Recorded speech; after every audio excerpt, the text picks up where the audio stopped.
Good evening, everybody. Am I audible? Yes, doctor. Okay. I'm Dr. Sumita Arun. I work as a neonatologist at Believers Church Medical College Hospital. This is the 99th webinar of the BCMCH webinar series. And may I welcome each and every one of you to this webinar. Thank you all for joining. We have with us our speaker for the day, Dr. Kalyan Bala Chakravarti. Dr. Kalyan, welcome. Thank you for agreeing to join us for our 99th webinar. Dr. Kalyan? Thank you so much. Yes, thank you so much. It's my pleasure to be with such lovely group. So thank you for the invite. And then, yes, we will try to discuss a few points regarding my favorite topics in neonatology are nutrition, neuroprotection, and cost-effective care. So when somebody said if I could speak something about nutrition, of course, it makes my day more. So thank you very much. May I introduce you to the audience? Dr. Kalyan is a neonatologist. I would describe Dr. Kalyan as a neonatologist, an academician, and researcher. I've had the pleasure to know him for almost a decade now. And in the next 30 to 40 minutes, we will try to discuss certain aspects of post-discharge nutrition of preterm infants. I believe as neonatologists or as intensivists, we are very, very active in the ICU. So when the preterm baby is in the ICU, our goal is often discharge. And discharge from ICU is the first goal that we see. What happens post-discharge is what we will be discussing here, is what I believe. And I think this is an area that is not looked after as much. And that is probably what we do as intensivists every day. In the OPD, when we see them, we look at probably their ROP, their brains, we look at the development. How much of focus do we actually spend on the nutrition part of it is probably what we will discuss. Over to you, Dr. Kalyan. Thank you so much. Yes, I will be sharing a few concepts regarding post-discharge nutrition of a preterm baby. As you rightly pointed out, prematurity is an overall emergency. And among all, it is a nutritional emergency. So a lot of things go wrong for a preterm baby. At the same time, it also puts us at so much of responsibility to handle many of those things, both during hospital stay and subsequently. So thank you all for having me this evening. Over the next 20-25 minutes, without boring much, I'm going to cover three important areas of preterm nutrition, particularly post-discharge. My current affiliation is with Medio Hospitals. More about it towards the end. Now, so as I said, premature infants is a nutritional crisis. So among all the immaturities they have, nutrition is one area where they are thoroughly compromised from point beginning till all the way throughout prematurity. I'm sure most neonatologists and most clinicians feel quite helpless in many of these situations as to what we can do about their nutrition while in the hospital as well as post-discharge. We're going to briefly touch upon the status at discharge. We're going to look at their strategies to how to improve their nutrition in OPD practice. And lastly, again, an area of doubt and confusion as to when to begin the complementary diet, as to because their birthday is very different from what we understand as a birthday. So a 24-weeker, 4 months into life, wouldn't have even been born technically as far as the expected date of delivery is concerned. So we're going to touch upon a bit about complementary diet as well. So now, so when it comes to babies and preterm babies and the growth, it's a continuum, right? So right from the conception all the way till 40 weeks and beyond is a continuum. So, and the best gold standard to understand what is the rate with which a preterm baby should grow is their intrauterine growth rate. And over the last multiple decades, when it is looked at how the babies grow, the growth is more or less similar across populations and across decades. So we already have a already decided gold standard growth rate that happens in utero, and then we try to do something to match up or catch up while the baby is born and baby is with us in the NICU. Now, So I'm going to show you two small pictures of how the growth has been over the last 30 years. So one slide which is published in the late 80s, which showed about how a preterm baby falters and flattens out in terms of weight post-delivery in the ICU stay. And the second slide is published in 2012 or 15, which also talks about how this particular growth failure in the NICU is still a continuous struggle for all of us. Now we came up with a fancy term. We first coined it around late 2000s, 2008, 7, 8. They said something called extrauterine growth restriction. So this particular picture is from a publication which came out in 2017. So if you look at it, a baby who is born at 24 weeks still fails to even touch the same birth weight for well over 2 to 3 weeks. So the whole, I mean, all these three slides are meant to show us that how much of a crisis it is, even when the baby is in the best possible controlled atmosphere, like a level 3, level 4 in ICU, where we give all the TPN that is at our disposal, where we give everything that is in our hand, but somehow we struggle to even forget about matching the intrauterine growth, even just to maintain their weight while they are in the ICU. So why is that so? Because obviously, from the point beginning, some of these babies who are born early could have been having some issues to begin with. They may be IUGR babies, they may be having abnormal Dopplers, they are brought out early. They may have nutritional factors such as they have GER, they don't want to accept the feeds that you give, you cannot go up on the volume you are giving, they are throwing up most of the feed that you're giving every second hour. They may have medical expenses, which is the most common cause of why these babies falter, such as a lot of energy expenditure in terms of ventilation, RDS, PDA, BPDA, NEC. I don't want to go into each of those. I'm just telling you there are multiple handicaps that put us in that particular scenario where it makes a much more bigger crisis than what appears to the eye. So the best case scenario in terms of a preterm baby is the first point in terms of this nutritional crisis is try to reduce the time for them to touch the birth weight. Second thing is start the milk and then escalate the milk as quickly as possible and fortify the milk as early as possible. Reduce the expenses in terms of infections, neck, and all other things. And when we take care of all these three things, you reap the benefits of neurocognitive advantage that you get. And of course, we have to follow it up, which comes to the core topic of what we're going to discuss.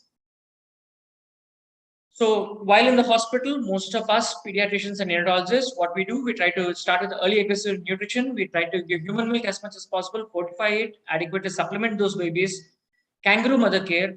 And there is one area of neglect in very many ICUs which I come across as non-natal suckling. Non-natal suckling has a lot of advantages. If we are not already doing it, I think it's a good important thing to look at because it has advantage both in terms of weight gain as well as in terms of transition of weights.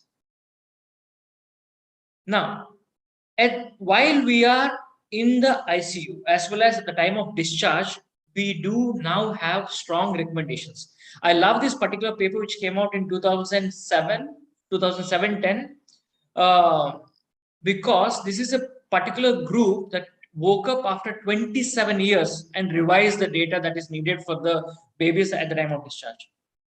And we have clear guidelines as to what is the volume we can go up to, what are the calories that we need to target, what is the protein that we need to touch upon, and what are the other things like sodium, potassium, and all that.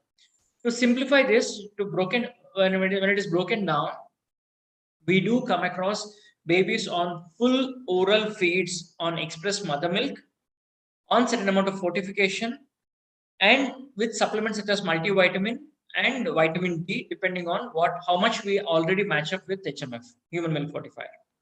All right. So at the time of your discharge, most of these babies are on full oral mother's milk with HMF and vitamin D, and some of them are on multivitamin, right? And iron.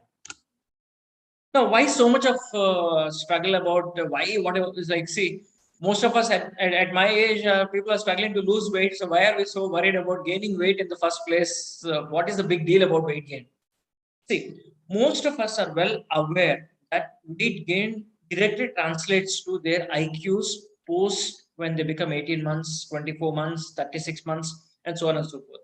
Now we have strong data which supports that even marginal weight advantage, like 8 grams per kg per day. That is like very minimal weight, very ignorable or not very noticeable kind of weight that we see, has phenomenal amounts of effect in terms of their chances of cerebral palsy, their chances of higher IQs in school age and well above.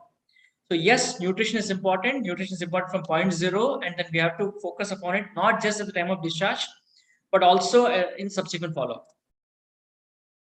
If you look at this, most babies, in our experience, like most of us neonatologists, when we see these babies are so-called AGA at the time of birth. So when I write discharge summaries, or when I correct discharge summaries at the current time, I look at the discharge summary goes this way. It's a very preterm baby, AGA at birth, but when I talk about the growth proportion at the time of discharge, most of them would have faltered. As we saw, over 30 years is the same story. We are slightly better, but then it's not perfect yet. So why is that so? So now touching upon at the time of discharge, what happens to these preterm babies? Okay. Most of them, unfortunately, are malnourished because of the energy expenditures we talked about. Okay. Most of them are still preterm because all of us have a discharge criteria of 34, 35 weeks at 1.4, 1.6 kg. We all send them home even before they're completely term full formed. Most of them are on iffy amount of milk intake, in the sense, not all of them are 200 ml per kg, happily digesting, happily taking all the HMF that we are able to provide to them.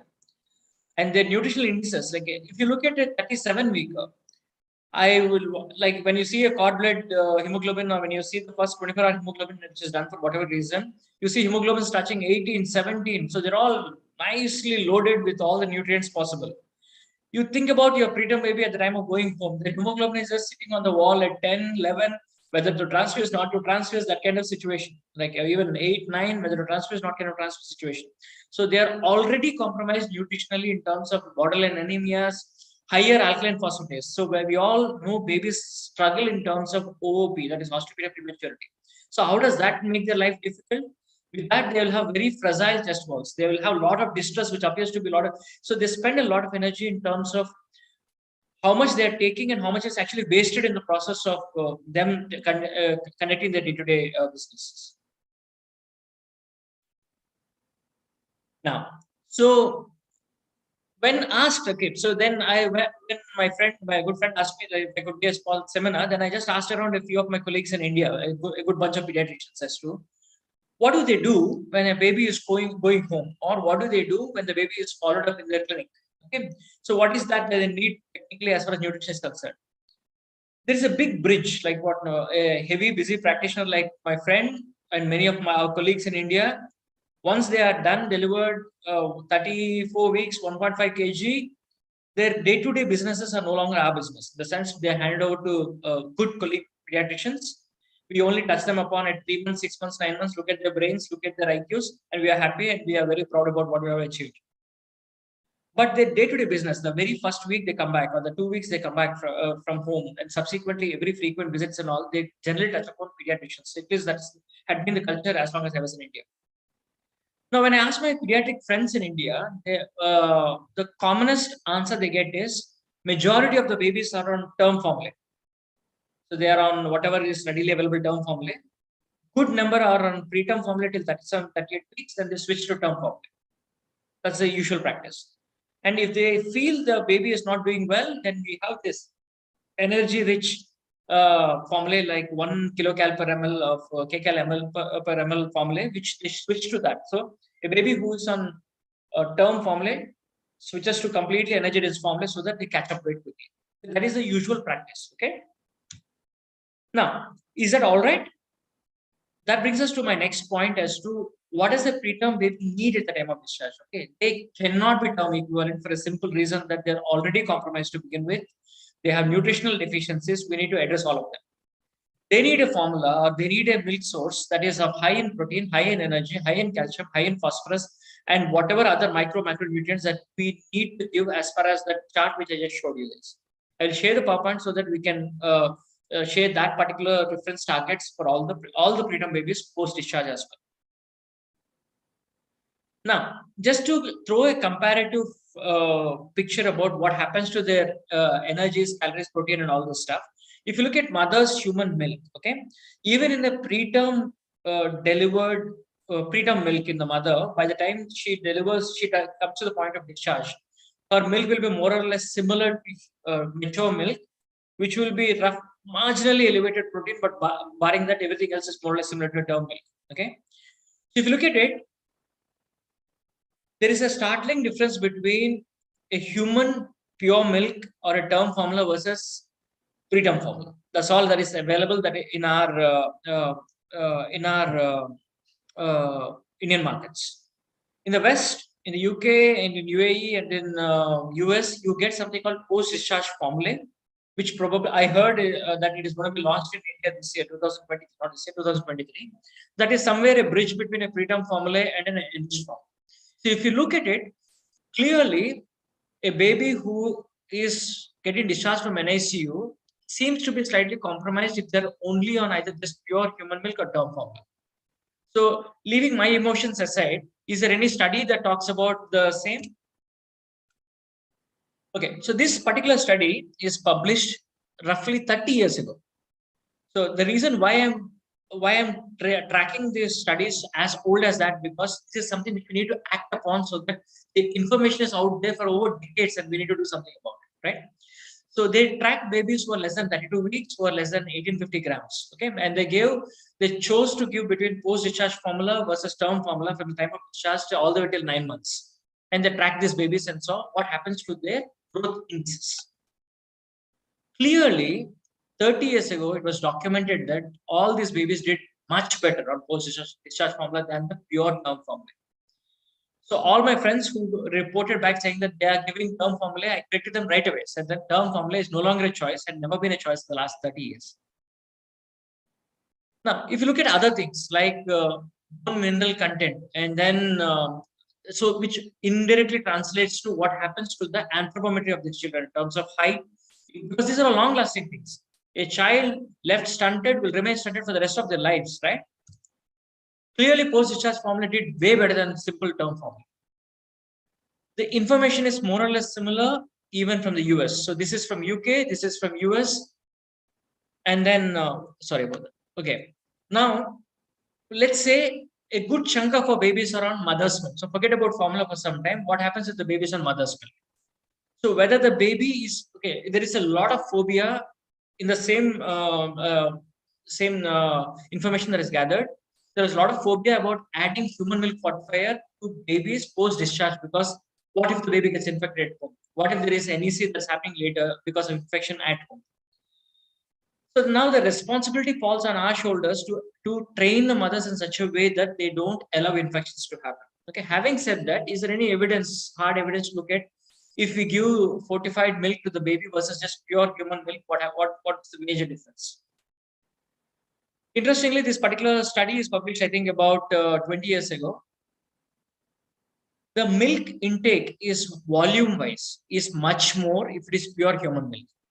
So this is a very common complaint I get from my nurses as well as from the mothers, saying that, sir, the moment we add the powder, the baby is not happy drinking that milk. Baby actually spits out. Baby doesn't want to complete the milk quota that you have suggested. So it is well documented that the volume of intake is lesser. So it is our responsibility again to tell the mother that it's all right if the baby drops a little, but to understand this is the minimum volume the baby needs to take per day. And upper limit, of course, is baby's fish, because we believe in ad-lib feeds, as much the more the merrier. So when you look at the growth parameters, so even at a volume that is lesser than what happens with the pure human milk, fortified milk just is in terms of weight and head circumference. If you look at even the head size is bigger in these babies over the study weeks that is followed. Now, this particular interesting study, they tracked this, they did the intervention only for 12 weeks. At the time of discharge, all the way till only till 2 or 3 months. And they tracked the babies till 1 year, until the birthday. And found the effect lasted even beyond their birthday. That means if we intervene early and do the right thing, the effect is going to be very long lasting. So again, bringing back to this, babies do need higher energy, higher calorie, and higher calcium, higher sodium, higher other things. All that needs to be in that particular either formula or fortification into mother's milk. pure human milk or term formula are probably not the best choices for the most compromised baby in the NIC. Okay. So, as clearly, post-discharge formula or energy-rich formulae in preterm resulted in better and sustained results in nutritional parameters. Fortified milk is definitely better than plain breast milk in terms of weight. So there, and now this is, we are talking about a purely healthy baby who is not throwing any tantrums. Now let's say we have babies who throw tantrums time and again. These are the babies who had been on ventilator for a long time, or severely compromised, have PDS which are not resolved, BPDs which are mild to moderate PPDs. They just gotten better out of the lungs, just recovered. So these are the kind of babies where fluid volume will be a concern. They may not accept all the milk that we want to give them. At the same time, they will have pending issues which we are still sorting out. So if they look, when we looked at enriched formulae, that is same post-discharge formulae or preterm formulae as compared to standard formula, this is a publication which came out about 25 years ago, clearly showed that enriched formula had much better fat and lean mass, also bone mineral content. So it is again no longer a choice where we give unenriched formula to these babies, even in the sickest of sickest groups. So now, compiling all the data, there is no sound from American Academy of Pediatrics. There is no there's no recommendation strongly suggesting us or guiding us what to do. But Espegan Commentary had clearly come out with a plan for us to make a nutritional discharge plan for these preterm babies. Okay, so early nutritional support, we all know, reduces the growth failure that we may encounter in these babies subsequently post-discharge. So for all us neonatologists who are handling the smallest of small 24, 25, 26 weekers, be aggressive, go all out, give aggressive early parental nutrition, start fortification early so that we bridge the gap between what was supposed to be intrauterine versus what they are at the time of discharge. For those babies, okay, who remained appropriate for gestational age, that means we didn't done a phenomenal job, or these are the babies who are not that compromised. I'm talking about 33 weekers, 32 weekers, 31 weekers, who have had a good weight, not much of stomach course in the NICU, did well going out. And if they are on mother's milk, it is better that they are left alone on mother's milk. Whereas if they are formula fed, then the standard preterm formula or a post-discharge formula is sufficient for them. When it comes to subnormal weight gain of these babies, in the sense, say, for example, these babies have not put on weight, they had a stomach course, very commonly encountered in babies born 30 weeks or so. If they are fed with human milk, supplementing them to increase the nutrient intake is very, very important. And if they are formula fed, they definitely need an enriched formula. And probably sometimes we may have to even consider the 1 kilocal per ml kind of formula in these babies at the post-discharge. Now, how long to provide this supplement? The earlier concept, at least the Espegan commentary says you can consider all the way to 52 weeks. Our practice in India and our units where we worked used to be the first 3 months of corrected, we used to continue them on preterm formula because for the lack of anything better.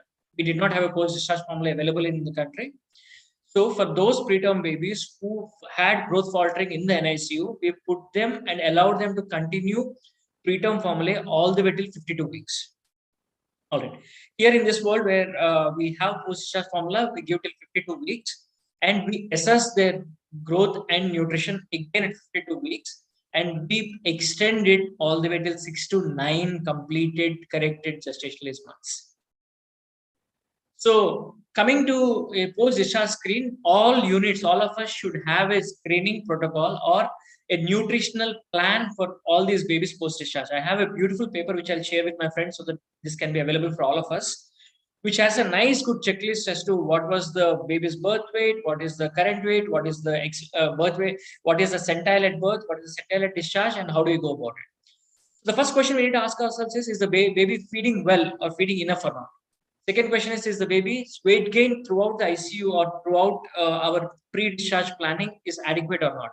Lastly, how are the blood parameters, like how is the PUN, how is the alk-phos and all those things? Lastly, if they have any reason for us to believe we need to give them higher and higher calories. If the answer is yes, yes, yes to all the good things and then no to the bad thing, then life is easy.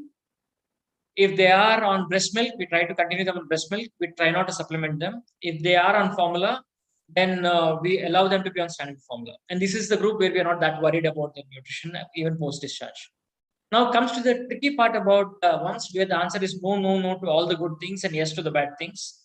These are the kind of babies where we supplement the mother's milk either with human milk fortifier. Sometimes we may, there are some people who even, some professors who recommend saying that you may even have to look at the overall per day calorie, and if you have to increase the calorie, and take out the mother's milk for a few feeds and put a high energy calorie formula at that time, so that the overall calorie intake is higher.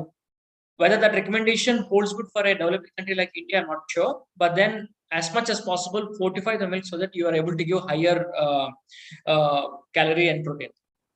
How do we monitor these babies even post-discharge?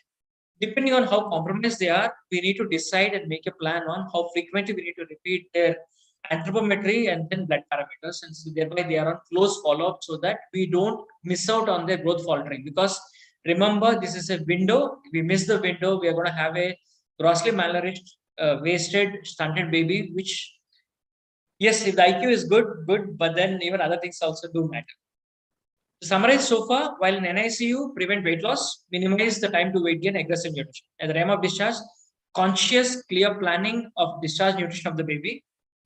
Use the appropriate charts to monitor their growth. So the current growth charts that we are using is Intergrowth 21, because that seems to be the new thing in flavor, but modified Fenton and Intergrowth 21 probably are more or less similar in terms of understanding how this baby is performing. Aggressive post-discharge nutrition support to those babies who need it most, so that we can prevent chronic malnutrition. The last couple of minutes about this particular topic. So now this brings us to, so we dealt with milk, we dealt with the fortification. Of course, the supplements and other vitamins we won't touch upon, because that itself is a large topic as to how we go about all of those things and all.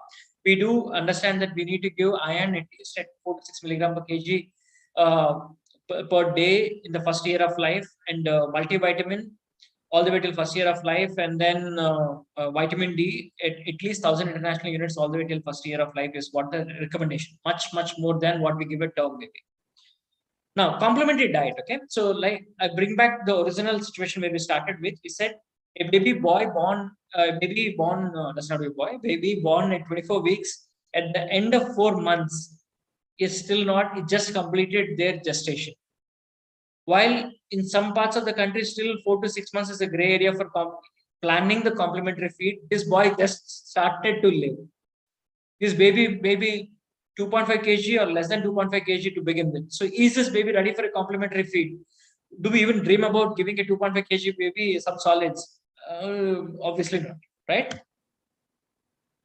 So there is a lot of data that is pulling in over the last 3 to 4 years regarding complementary diet. So, but of course, we have been encountering preterm babies for the last multiple decades now. So again, I asked the same group of pediatricians, same set of questions. So the answer is, many of them said chronologically between 4 to 6 months, if the baby seems fine, they are absolutely all right in starting. So that means our 24-weeker who is around 2.5 kg, if we feel the baby is all right, we are ready to start the complementary feeds, which frankly scares me a little. All right. Some even suggested, if the baby is having too much ER, which is a very well encountered problem with preterm babies, they may even consider starting complementary feeds little earlier than this. So now, when I was compiling data and all that, so what is that? What are the points that we need to look at? Why is complementary diet so important? What is that we need to look at it? Okay. So the first thing is, it is a powerful tool to improve the nutritional status. It is not a choice, it is a mandatory thing. So you will not come across anybody suggesting that wait till 1 year we'll start complementary feeds. Obviously, that would be very stupid. So we need to start at the earliest window that the baby allows us to start. Second thing is, there was a lot of doubts and dilemma about whether introducing early can result in allergies and then eczemas and then trouble the babies and all that. So there is a lot of evidence again pulling in about. And lastly, what is the bare minimum safety precautions that this preterm baby should exhibit so that they can start on complementary diet? Okay, so when we were looking at when to start complementary diet, the best closest evidence is something called baby-led weaning movement. So in the early 2000s and then 2010, there's a big way of how to allow a baby to choose their own complementary diet-based movement called baby-led feeding. So we look out for the cues that the baby gives so that we understand when the baby is ready for solid feeds. So that is an age group between 5 to 9 months. At any time, the baby may throw signs saying that I am ready, I want to take the solids. Extending the same concept, and when this is checked upon and tried in preterm babies, it holds true even in preterm babies. The first thing is they should reduce their tongue thrust. Okay. Second thing is they should be able to at least sit in supported position. Third thing is they should have a minimum head control so that they don't choke while we are feeding. Lastly, they should show interest in feeding in terms of opening the mouth wide and able to lean forward to take the spoon feeds. So this developmental readiness is the bare minimum that is necessary so that the baby's solid food can be initiated. So when to start? Like I said, chronologically, the window is between 5 to 8 months is the preferred window. Now, so this has been followed. But in 2017, there is an interesting RCT which came from our own country, which looked at corrected 4 months versus corrected 6 months and initiation of complementary feeds and what happened to these babies. It's a beautiful study from very well done study from Delhi. They found that it didn't make any difference nutritionally. So even if you have waited all the way till 6 months of corrected age means our particular 24-weeker boy should have completed 10 completed months to even touch that 6 completed months. Okay, so it didn't make a difference. But interestingly, what they found is those babies whom they started complementary diet little early, that is at 4 months, they had little increased hospital admissions. And the commonest cause was respiratory illnesses. So whether it is micro aspirations, whether it is contributing to their hospital admissions is a topic for debate again. But however, when we have a staring RCT telling us that waiting till 6 complete months is not a bad idea, probably is not a bad idea. In developed world, however, there is a recent recommendation in 2021 which said that they are happy with the 3 months of corrected age. If the baby shows signs of readiness, they are okay to start. So we have some data from our country which says that wait. Some data from the Western world says that they're okay. So depending on where we practice, whom we deal with, how premature the baby is, I think that's where we pediatricians will take a call as to what we need to do. In terms of, and again, there is thorough amount of discussion about what is the nature of food, how soupy it should be, how thick it should be, what should be the composition of it, how much of carb, how much of lipid, all of it didn't matter. Whether it is whatever it is, you just go with what the term recommendations of complementary diet, I'm sure they are more or less all right.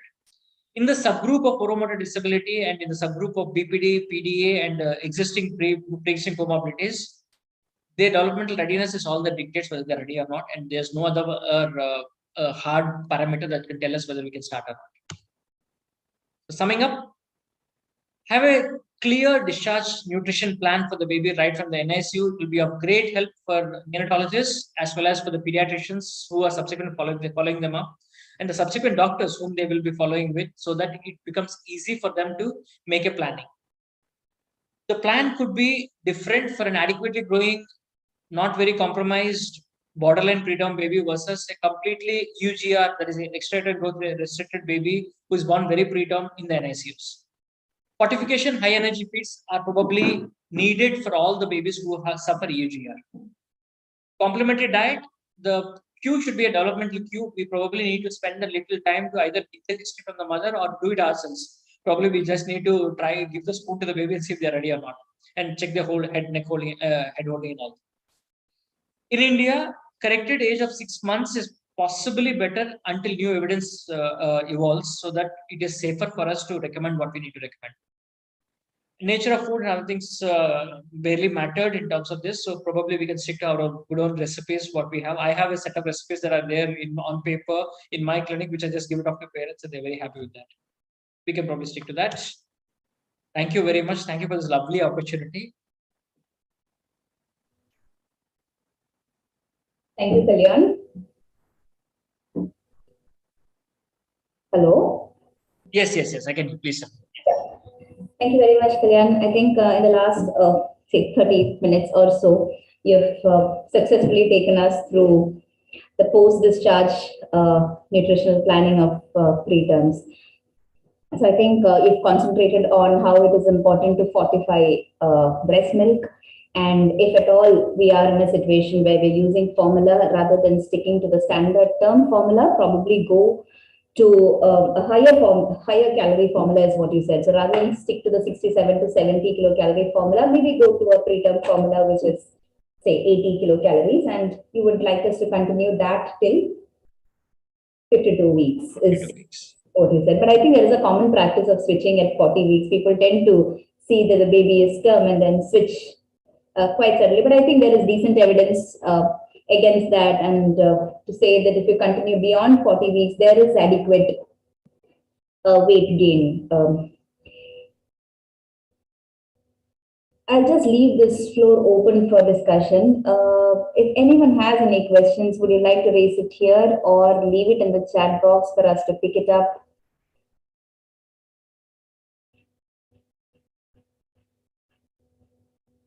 Some of our colleagues are here, Dr. Anish, Dr. Nefi.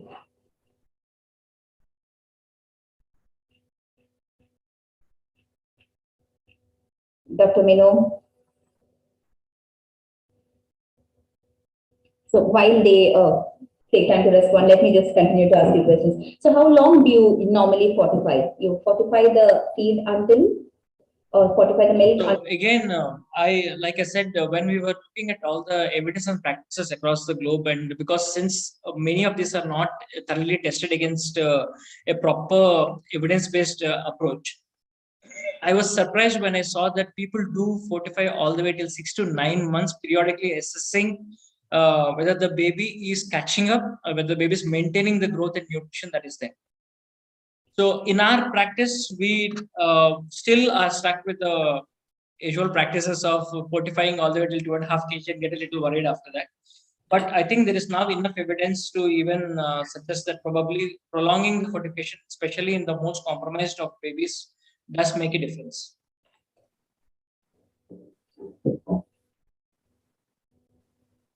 What about supplementation? So when you're on HMF, do you use anything else? What we get here is Lactodex. That's what we use here. Just to name a company if I'm allowed to. So on. Very useful and important point. This is back when we were all in college. We put down our thoughts about it.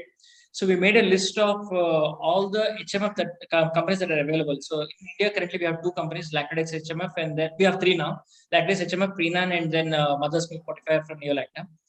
So all these 3 companies, when we looked at the content of each of those things, we frequently encountered that vitamin A becomes extremely excess if you give multivitamin along with other things. So keeping that in mind, we sometimes skip giving multivitamin as long as the baby is on HMF and only give iron as an extra supplement for these babies.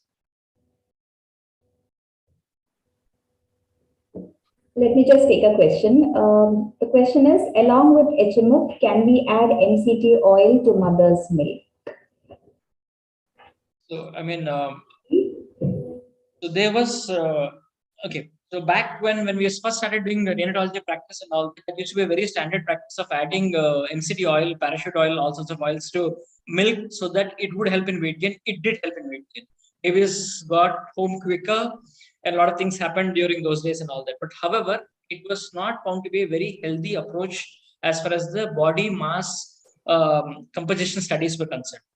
So when the body mass composition studies were studied, they found that adding MCT oils to the milk universally had not resulted or yielded in good nutritional or body mass composition benefits for the baby. So MCT oil, I mean, I'm sure Dr. Sumita will be a much better person to answer this question, because there was a time when I went to her unit, I read up about a trial called coin trial or coil trial, which was coconut oil versus in milk trial. So if the results are out, she'll share more information. But as of today, we don't use MCT oil in milk for preterm babies in our unit. Okay. Yeah, that was my thesis topic So we did add MCT oil and we looked at weight gain. We also did DEXA scans on almost 60 preterm children.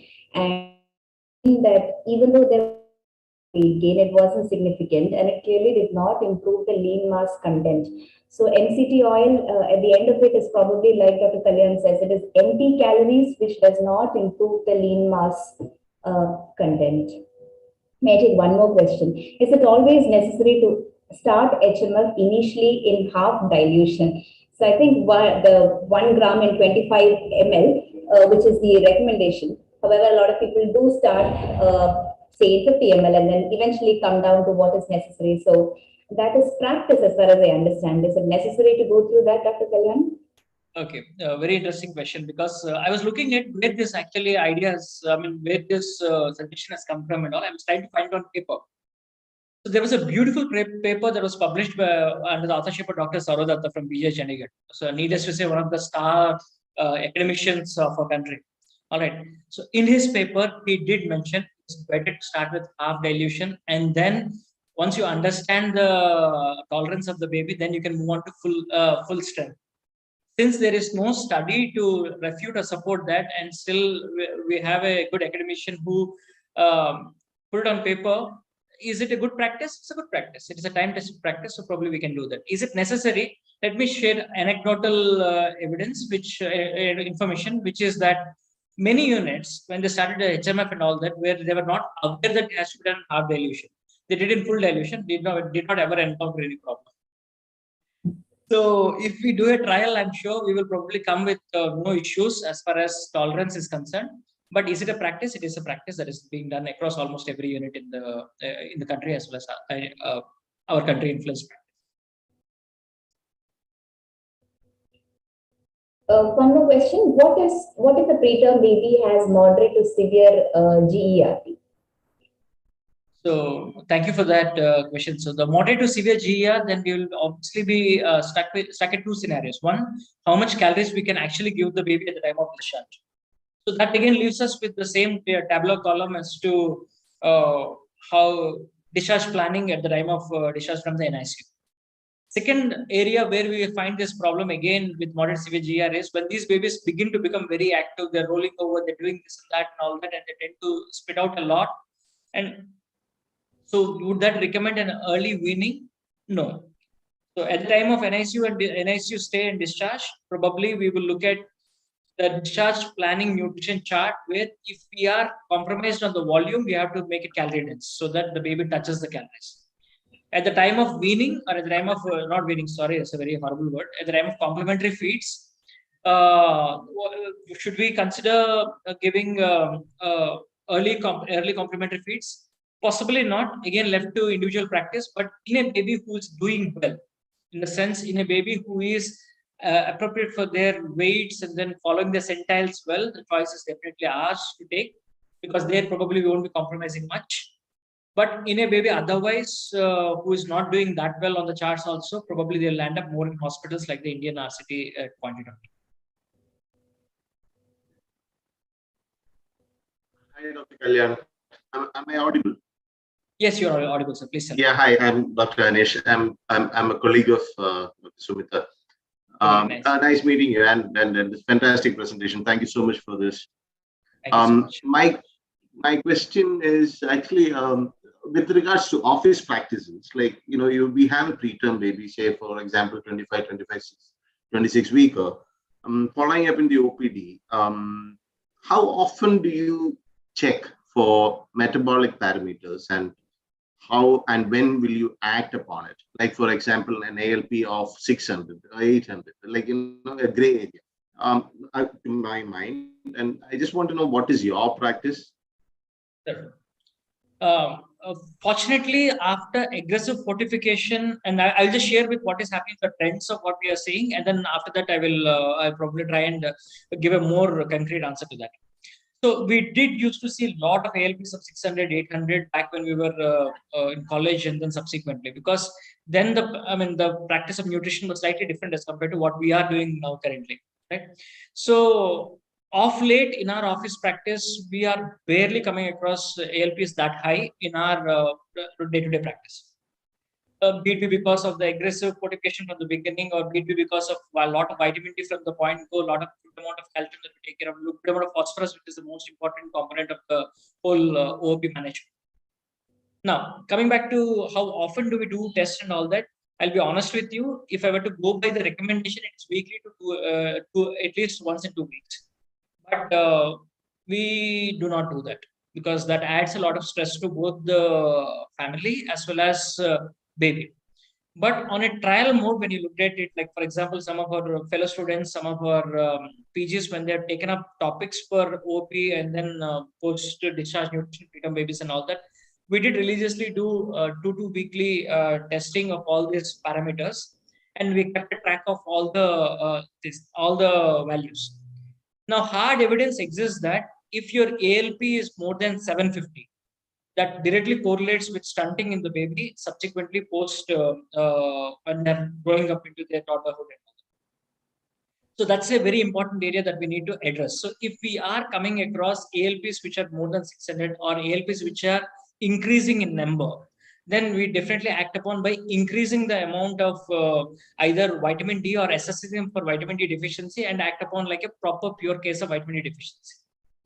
Now, if you see a sudden difference, say for example, you saw a baby with an ALP of 450 and a week later the baby comes back with an ALP of 1200, then be very careful about certain rare case scenarios where they would have had a fractured rib or a fractured bone because of extremely fragile bones.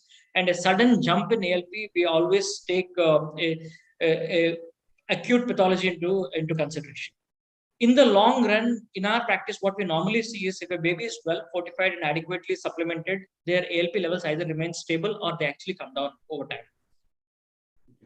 Thank you. May I add one more question to this?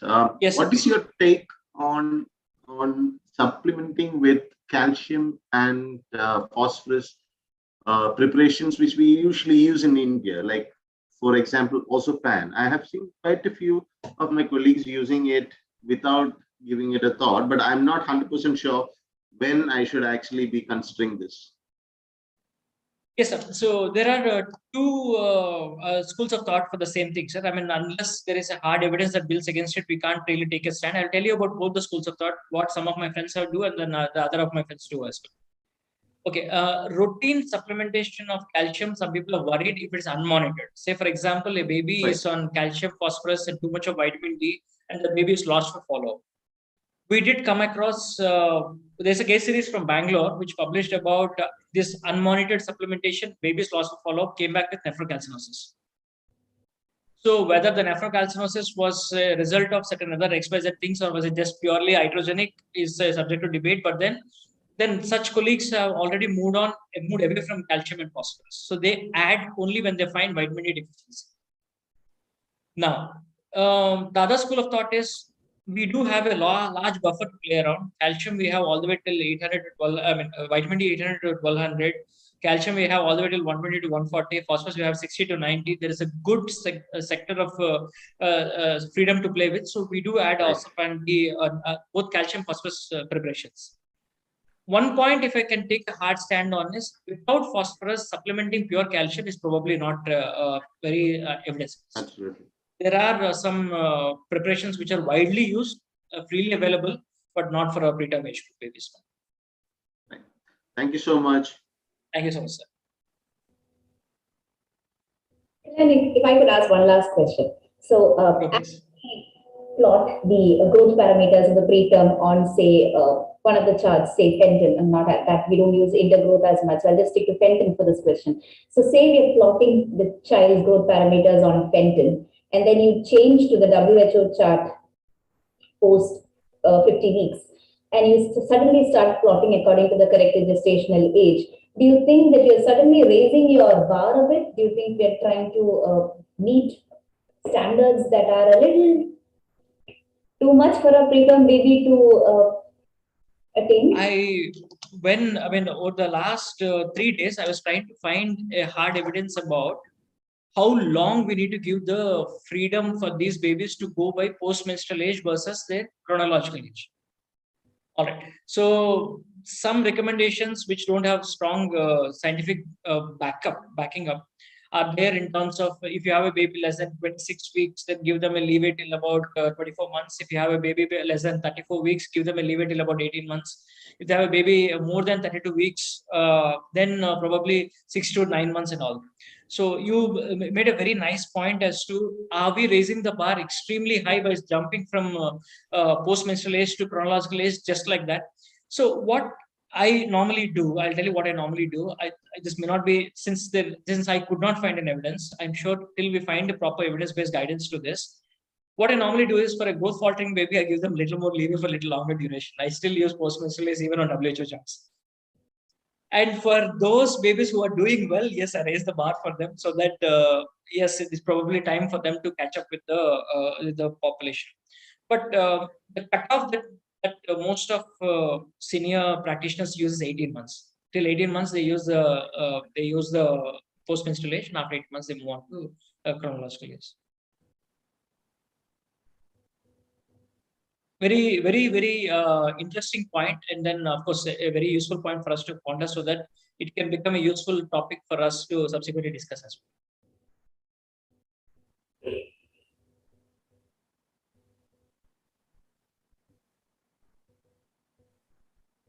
If there are no further questions, shall we wind? I think we have come to the end of an extremely interesting and interactive session, and that happened only because of the participation of all of you all, and of course our wonderful speaker who gave us all this lot of material for us to actually think about, and some clarity. There are some areas that are not as clear. Evidence will probably come up, but for now and for this evening, thank you to the speaker. Thank you to all of you all who joined.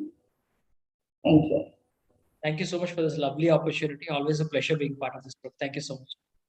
Thank you.